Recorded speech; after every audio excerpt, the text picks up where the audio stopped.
Thank you for subscribing to our channel. Today is Saturday, May 8, 2021. BBC report. Nigeria rivers attack. Gunmen kill at least 7 police officers. Gunmen opened fire on a checkpoint in the southern state, then drove to 2 police stations, killing officers and burning patrol cars, police say. Police killed 2 of the attackers but are searching for those who escaped. It is not clear who was behind the killings, but the region has seen a surge in separatist attacks on police. The unidentified armed men, driving a Toyota Hilux van, launched their surprise assault on the checkpoint at Choba Bridge at around 20:30 local time, 19:30 BST, on Friday. Police spokesperson Nnamdi Omoni said. Al Jazeera report. Mexico City metro collapse victims' families to get compensation. The families of more than 24 people killed when a train overpass collapsed in Mexico City last week will receive financial compensation, the city's mayor has announced, as the country continues to reel from the deadly incident. Mayor Claudia Sheinbaum said on Saturday that about $35,000, 700,000 pesos, would be made available to families of the 26 people who died on May 3. The relatives will receive about $2,500, 50,000 pesos, from the city, as well as $32,650, 650,000 pesos, from the metro train line, Sheinbaum said. Fox report. More than 200 Palestinians hurt in Al-Aqsa clashes with police. Israel's national police chief on Saturday announced he was beefing up forces in Jerusalem ahead of expected disturbances in the coming days following a night of heavy clashes between Palestinians and Israeli police in the Holy City. Palestinian medics said more than 200 Palestinians were wounded in the Friday night clashes at the Al-Aqsa Mosque compound and elsewhere in Jerusalem. The violence drew condemnations from Israel's Arab allies, and calls for calm from the United States and Europe. CNN report.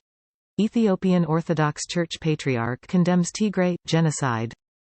The head of the Ethiopian Orthodox Tewahedo Church has condemned his own country's rulers in a video recorded by the director of a US-based charity, saying, they want to destroy the people of Tigray, with actions of the highest brutality and cruelty. Abuna Matthias, a native of the northern Tigray region who lived in exile for 30 years for criticizing the country's then communist regime, was filmed by Dennis Wadley, director of Bridges of Hope International, over a month ago. Fox report. Bomb kills at least 30 near girls' school in Afghan capital. A bomb exploded near a girls' school in a majority Shiite district of West Kabul on Saturday, killing at least 30 people, many of them young pupils between 11 and 15 years old.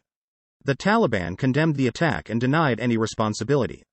Ambulances evacuated the wounded as relatives and residents screamed at authorities near the scene of the blast at Syed al-Shada School, in the Dasht-e-Barchi neighborhood. Interior Ministry spokesman Tariq Arian said.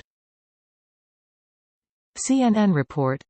Dream job, this company will pay you to nap. Sleeping on the job is one thing, but getting paid to do it, that's what each night, a company focused on sleep health, is offering. $1,500 for taking a nap every day for 30 days. Each night, which offers mattress reviews and sleep guides and tips, is hiring a team of nap reviewers to test a few theories behind the pros and cons of napping, the company said. We know that in general different length naps have different benefits, but we are keen to put this to the test, and we need your help. Deutsche Welle report. Germany. Greens to oust Tübingen mayor over racist comments. Leaders of Germany's Greens voted on Saturday to exclude the mayor of Tübingen from the party over his racist remarks in a social media post about a black soccer player. Boris Palmer, who has come under fire before for his comments on migrants and minorities, called former German player Dennis Augu a bad racist in a Facebook post on Thursday, and used a racial slur.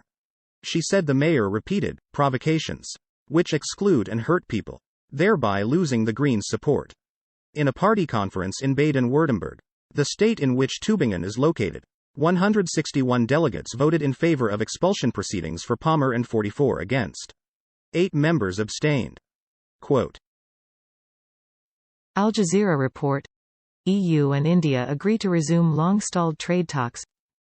The European Union and India have agreed to resume stalled free trade negotiations and seek closer cooperation to combat climate change at a virtual summit, as concerns about China bring Brussels and New Delhi closer. Partly overshadowed by the COVID-19 crisis in India, the meeting on Saturday brought together Indian Prime Minister Narendra Modi and all of the bloc's 27 leaders for the first time in 8 years in a sign of the EU's renewed interest in the Indo-Pacific region. Fox report. Police procession honors fallen Arizona police officer. Arizonans came together Friday afternoon to honor Chandler police officer Christopher Farrar, who was killed in the line of duty. Law enforcement officers on motorcycles and in cruisers escorted the body of the fallen officer to Compass Christian Church during a procession ahead of a family and public viewing. Farrar, 50, was killed last month during a high-speed chase in the Phoenix area that left another officer critically injured. BBC report. NYC snow days. Dismay as school snow days cancelled. Snow days see schools and similar institutions close when there is heavy snowfall or other extreme weather. Authorities say students successfully managed the move to remote learning during lockdowns, and the days off will not continue in the new school year. But many people have been left disappointed by the decision. Before the COVID pandemic, snow days were popular and seen as a special childhood experience. Al Jazeera report. Pakistan imposes Eid lockdown as COVID cases soar. Pakistan on Saturday began a 9-day shutdown affecting travel and tourist hotspots in a bid to prevent a surge in COVID-19 cases during the Muslim holiday of Eid al-Fitr. Already battling a third wave of infections and increasingly nervous about the crisis across the border in India, the government has imposed the most severe restrictions since a 1-month lockdown in April last year. From today, all businesses across the country will be closed. BBC report. Fears for South Africa security guards' safety after escaping ambush. Dramatic dashcam footage showed Leo Prinsloo coming under gunshot fire as he drove a truck carrying expensive goods through the capital Pretoria. The video was widely shared online, with many praising his calm demeanor during the attack. But Mr. Prinsloo, who believes he has received death threats from the gang, now has armed guards outside his house. The footage shows the moment bullets start hitting the van, shattering the windows but not breaking through the armored glass. Deutsche Welle report. EU leaders adopt Porto Declaration on Social Rights, Employment. The European Council on Saturday adopted a non-binding declaration promoting social cohesion and prosperity in the European Union, following the coronavirus pandemic that has seen inequalities widen.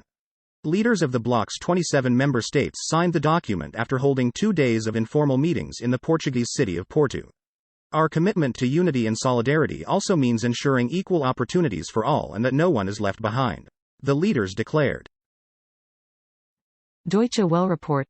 Archaeologists discover Neanderthal remains in caves near Rome.